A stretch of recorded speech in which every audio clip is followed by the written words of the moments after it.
20 million years into the future.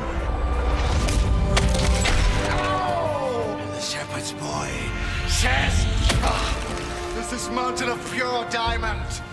It takes an hour to climb it, and an hour to go around it.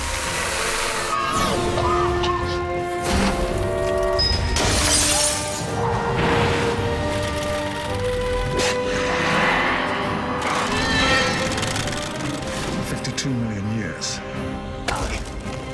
Every 100 years, a little bird comes and sharpens its beak on the Diamond Mountain.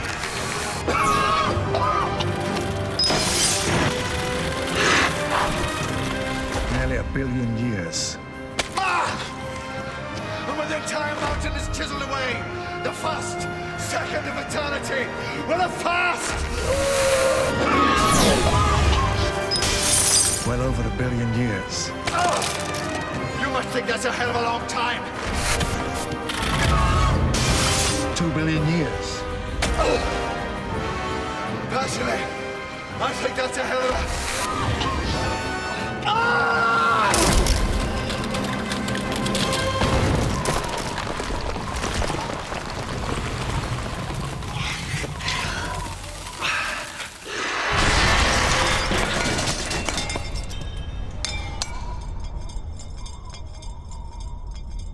Personally, I think that's a hell of a bird.